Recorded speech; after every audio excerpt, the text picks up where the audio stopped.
नमस्कार दोस्तों। हम सुनते हैं कि बैंक अचानक से रातों रात बंद हो गई। जो कि कॉरपोरेट में कोई कंपनी होती है तो धीरे धीरे धीरे लॉसेस में आती है, टाइम लगता है। कोई कंपनी 2-3 साल लॉस करने के बाद बंद होती है इस ढंग से। बट बैंक जनरली सुनने में आता है कि रातों रात बंद हो गई। अभी रिसेंटली यूएस की 2 बैंक, सिलिकॉन वैली बैंक और एक सिग्नेचर बैंक, 2 में ऐसा हुआ। तो मैं उनकी बैंक की बात नहीं करता हूँ, मैं ये बात करता हूँ ऐसा होता क्या है, क्यों होता है। 2 कारण से होता है। पहला कारण है बैंक के एनपीए यानी कि नॉन परफॉर्मिंग एसेट, और दूसरा होता है बैंक रन। ये दोनों चीज़ मैं आपको डिटेल में समझाता हूँ। पहला हुआ एनपीए। सपोज मेरी एक बैंक है, मैं अपने उसमें 10 रुपये लगाता हूँ, फिर मैं सेविंग अकाउंट और करंट अकाउंट, फिक्स डिपॉजिट, इन सब से डिपॉजिट इकट्ठे करता हूँ। वो 90 रुपये हुए, टोटल मेरे पास 100 रुपये हो गए। अब वो बैंकिंग नॉर्म्स के हिसाब से मैंने लोन दिया, कहीं इन्वेस्ट किया, ये 100 रुपये मैंने दिए और उस 100 रुपये में मुझे प्रॉफिट या इंटरेस्ट मिलता है। कभी कभार वो पैसे जिसको मैंने दिए हैं लोन, वो टाइमली नहीं आता, तो उसको बोलते हैं नॉन परफॉर्मिंग एसेट, एनपीए हो गया। एनपीए पे प्रोविजन करना पड़ता है। वो मेरा लॉस भी हो सकता है, पार्शियल लॉस भी हो सकता है। तो उसके प्रोविजनल नॉर्म से अगर मेरे प्रोविजंस और लॉसेस इतने हो गए हैं कि वो मेरा कैपिटल जो शुरू में मैंने 10 रुपये लगाए थे उससे ज़्यादा हो गया है, तो उसको बोलते हैं नेटवर्थ बैंक का नेगेटिव हो गया है। तो जब नेटवर्थ नेगेटिव हो जाता है तब बैंक को फ्रेश कैपिटल की ज़रूरत पड़ती है अगर उन्हें बैंक चालू रखनी है। तो कई बैंकों को फ्रेश कैपिटल के लिए वो लोग शेयर मार्केट को अप्रोच करते हैं, फ्रेश कैपिटल इशू करते हैं। नहीं तो इंडिया में आरबीआई ने जनरली उसे एक स्ट्रॉन्गर बैंक के साथ उस वीक बैंक को मर्ज कर दिया है।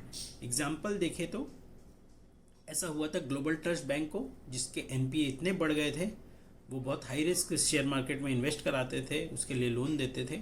तो उसको फिर finally oriental bank of commerce के साथ मर्ज किया गया था, आज से करीब 20 साल पहले। इसके पहले कुछ साल पहले हुआ था लक्ष्मी विलास बैंक, 2 साल पहले, जिसको डीबीएस बैंक के साथ मर्ज किया गया। उसके पहले आप सुनेंगे बैंक ऑफ राजस्थान हुआ करता था, जो आईसीआईसीआई बैंक के साथ इसी ढंग से मर्ज किया गया। कोई बैंक वीक हो जाता है और उनका एनपीए बहुत ज़्यादा हो जाता है, तब वो कोई स्ट्रॉन्ग बैंक के साथ मर्ज कर दिया जाता है, ताकि डिपॉजिटर जिनके सेविंग अकाउंट हो, करंट अकाउंट हो, फिक्स डिपॉजिट हो, उन्हें लॉस नहीं लेना पड़े। दूसरा तरीका होता है एनपीए जब ज़्यादा होते हैं तब बैंक फ्रेश कैपिटल रेज करती है, जैसे येस बैंक के टाइम पे हुआ। येस बैंक के एनपीए बहुत ज़्यादा हो गए थे, तो आरबीआई ने इंटरवीन करके सारे बैंकिंग को इन्वेस्ट करने बोला। उस पर 10 रुपये करके उन्होंने इन्वेस्ट किए येस बैंक के अंदर। एसबीआई हो, एचडीएफसी हो, आईसीआईसीआई हो, कोटक हो, सारे बैंकों ने कुछ कुछ, किसी ने 500 करोड़, किसी ने 2000 करोड़, किसी ने 5000 करोड़ और कैपिटल रिकैपिटलाइज किया बैंक, ताकि वो चालू रह सके।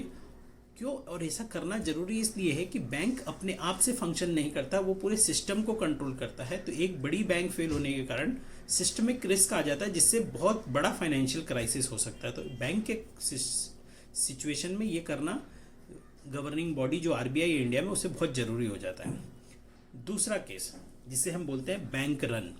बैंक रन क्या होता है कि बहुत स्ट्रॉन्ग बैंक हो चाहे वीक बैंक हो, मगर किसी तरीका से र्यूमर फैल गया कि इस बैंक के अंदर फाइनेंशियल क्राइसिस चल रही है और सारे के सारे fix deposit holder, current account holder, saving account holder 1-2 दिन के अंदर बैंक के अंदर ह्यूज पैसा विड्रॉ करने पहुंच जाते हैं। ऐसे सिचुएशन में वर्ल्ड का वेस्ट बैंक भी फेल हो सकता है रातों रात, कोई कुछ नहीं कर सकता। और जो सिलिकॉन वैली बैंक में रिसेंटली वही कारण ज़्यादा है, उनके इन्वेस्टमेंट इतने ख़राब नहीं थे, मार्क टू मार्केट कुछ लॉसेस थे इन्वेस्टमेंट्स पे, बट सब इन्वेस्टर जो उनके बैंक में डिपॉजिट रख के रखे थे वो एक संग विड्रॉ करने पहुंच गए और वो विड्रॉ एक संग होने लग गया। ऐसा इंडिया में पहले हुआ है क्या?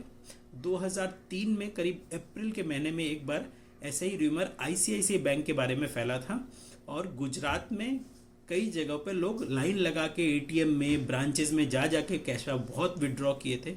तब जाकर ऐसे में आईसीआईसीआई बैंक उस समय बहुत स्ट्रांग, आज भी बहुत स्ट्रांग बैंक है, बहुत स्ट्रांग बैंक थी, प्राइवेट सेक्टर की नंबर 1 बैंक थी, और उसे भी वो पेन झेलना पड़ा था कि ऐसा सिचुएशन आ जाता अगर कंट्रोल नहीं किया जाता कि वो बैंक अच्छी बैंक होने के बाद भी फेल हो जाती, क्योंकि सब पैसे आप अगर निकाल लेंगे और वो बैंक पैसा आपका लेके अपने बैंक अकाउंट में तो नहीं रखा है, उसने किसी को लोन दिया है, वो उससे तो तुरंत मांग नहीं सकता और आप उससे तुरंत मांग सकते हैं। तो इससे बैंक रन बोलते हैं और इससे बैंक फेल हो सकता है। और तब जाकर आरबीआई ने इंटरवीन करके बोला था कि ये बहुत स्ट्रांग बैंक है और पैसा जिसको निकालना निकाल ले, we will support this bank. और उस सिचुएशन में आईसीआईसीआई बैंक को सेव किया गया था। तो दोनों में फ़र्क ये है कि एनपीए में एक्चुअल लॉसेस होते हैं और नेटवर्थ नेगेटिव हो जाता है तब उसे फ्रेश कैपिटल रेज करना पड़ता है या फिर किसी स्ट्रॉन्ग बैंक के साथ मर्ज कर दिया जाता है ताकि सिस्टमिक रिस्क ना आए और डिपॉजिटर सेविंग अकाउंट होल्डर को लॉस नहीं लेना पड़े। दूसरा होता है बैंक रन, जिसमें जो कि बहुत डेंजरस है और अच्छे से अच्छे bank, very well manage, very strong bank में इसमें फेल हो जाते हैं अगर टाइमली एक्शन न लिया जाए और हम र्यूमर स्प्रेड करके डर के मारे सब पैसे निकालने लग जाए। धन्यवाद। ऐसी जानकारी के लिए हमारे संग बने रहे, हमारे चैनल देखते रहे, लाइक शेयर कमेंट करें। आपकी कोई क्वेरी है तो उसे कमेंट में लिखें ताकि मैं उसे रिप्लाई दे सकूं। धन्यवाद।